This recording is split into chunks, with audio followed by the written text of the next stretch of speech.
Let's come back to our top story this morning, the new concern in this country over the AstraZeneca vaccine. Canada confirmed yesterday its first case of the extremely rare blood clot that has been linked to the shot. A woman in Quebec who received the AstraZeneca vaccine, the Covishield designation, it was produced in India. Her age and the time frame between the shot and the clot have not been made public. Quebec's health minister at a briefing yesterday said the woman received treatment and is recovering at home. The province, he said, was prepared for the possibility, and Canada's vaccine authority, NACI, the National Advisory Committee on Immunization, says the risk of a blood clot is about 1 in every 100,000 people. The AstraZeneca shot is suspended for use in people under the age of 55. From that, a discussion now with the laboratory where the diagnosis and confirmation was made. In Hamilton at McMaster University, there is something called the McMaster Platelet Immunology Laboratory, and Dr. Ishac Nazy is the scientific director. This is the only lab in Canada that does the type of testing required in this circumstance. So, Dr. Nazy, we're very delighted to have you here to tell us more about this. Good morning. Good morning, Heather, and thank you for having me on. Well, thank you. This is really a lot of people going to be interested in the kind of work that you're doing in your laboratory. As I mentioned, there at MAC, you diagnosed this case, the woman in Quebec. Can you explain the process, how you did that? Yeah, so we've set up a national surveillance system across the country because we're the only lab that can do this diagnosis. So doctors, once they identify a patient that might have this clotting event, they will send us some clinical information about the patient, but along with that, they send us their blood sample. When the sample comes to the lab, we take that and we test it for antibodies, and these antibodies are the culprits in the development of clots. So if the patient does not have an antibody, then we rule the patient out. We tell the doctor this patient is not, this is not the mechanism of what's happening with the patient. However, if the patient does have antibodies, we move on to more specialized tests, and these tests will actually detect whether these antibodies can actually activate the platelets, because that is the mechanism of clotting. When we start seeing the platelets in the body, which are normally responsible for making clots in the body, actually are activated. I'm following along with this very clearly. Thank you very much. And so it all starts, and this is interesting because people are watching for this. I mean, everyone's been saying that the system worked in this case. People are looking for symptoms of blood clotting, and then if doctors are concerned, they collect blood, and then it eventually ends at your lab, and then you take it from there. Is that right? The system as it exists Correct. right now? Okay. Correct. So the one woman in Quebec, your lab confirmed the diagnosis. Do you have other samples that you're looking at in your lab right now? Yes, so we started this about 7 or 8 days ago. We've received about 10 samples. I'm sure we were receiving some today. Out of the 10 that we received, the Quebec sample was the only one that was positive. The other 9 were quickly ruled out within hours because the patients did not even have any kind of antibodies against the platelets. Okay. So, yes, time of the essence. We would need to know this information very quickly. What is also interesting, I think, Dr. Nazy, is your scientists there at MAC and in your McMaster Platelet Immunology Laboratory are also part of the international effort to understand any possible causation here, the how the antibodies cause the clots. Can you tell me about the research they're doing to that end? Yeah, absolutely.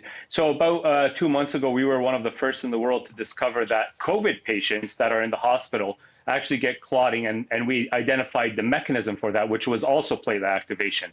So moving forward to now, we're working with the physicians across the country. We don't only get their blood, the patient's blood, we get clinical information. What we're working on is to identify the nature of the antibodies and try to find out if there are any clinical correlates that are presenting in the patients that we can deduce as to what is happening with these patients, trying to translate our laboratory findings to the clinical presentation.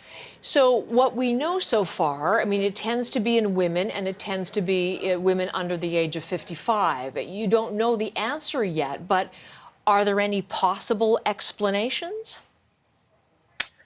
I mean, there's been a lot of attempts to explain this. The risk factors are not directly linked just yet. It did present in majority women, and younger women. That's probably what prompted Health Canada to advise that the AstraZeneca vaccine should be given to people over the age of 55. The risk factors are not known yet, so I wouldn't even go to try to guess what could be involved. But that's because I think down the line. many people might have questions about estrogen or hormone or things of that nature. These are things that you'll be looking at? Correct. And people are asking those questions because it did present in females in childbearing age. Okay. But we are starting to see in ages that are older, we're starting to see it a little bit in males also. So it's a rare event, so it's hard to connect it directly to a risk factor right now. And the fact that this in Canada is linked to the AstraZeneca vaccine, but the United States yesterday reporting those 6 cases of similar blood clots linked to the Johnson & Johnson vaccine. Neither of those are the 2 new mRNA vaccines, the Pfizer-BioNTech and the Moderna. Is that an area that you're looking at as well, that type of vaccine versus this type of vaccine, and whether there may be some causal path there? Correct. So, it's not very surprising to see it in the Johnson & Johnson one because it's a similar system. They're using a viral vector to get the DNA into our cells. So there is a link. There's got to be a link between the two, which might be the virus itself. We will wait and see. I'm sure data is going to come from the U.S. that is going to tell us what the nature of the immune response to lead to clotting in Johnson & Johnson would be, and we will be able to identify if it is a similar path. We're not seeing that in the Moderna or Pfizer vaccines yet, but that's a different technology that is being used. Okay, and this is all the work that you're doing in your lab there at McMaster University in Hamilton. I was having an interesting discussion with someone about this just yesterday, and the importance, and I'm not the scientist for sure, I was just interested, the importance of identifying what the common trait is in these rare cases of this clot, because you want to just sort of eliminate that group from the usage of this vaccine. What are you trying to lead to here ultimately? Ultimately, we would love to have a biological marker that tells us these individuals cannot take this vaccine. How far we are from that is yet to be to be seen.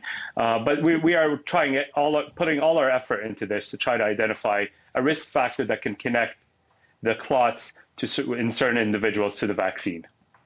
You're not a medical doctor, I know. Research is your field, but having heard in Canada the first case of this extremely rare blood clot associated with AstraZeneca, this has set off some concern, and there are some who are saying it's gone beyond concern, that there is a bit of a panic setting in.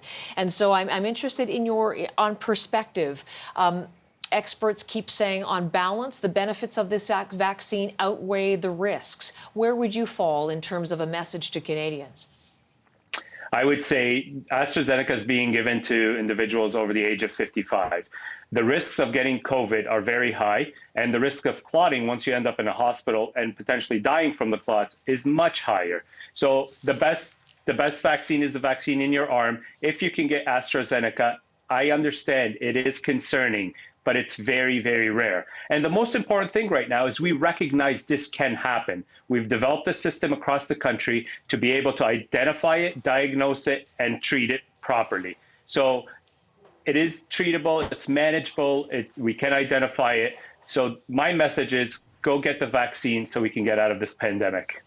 You're speaking to someone who got the AstraZeneca vaccine, so I'm listening to your message.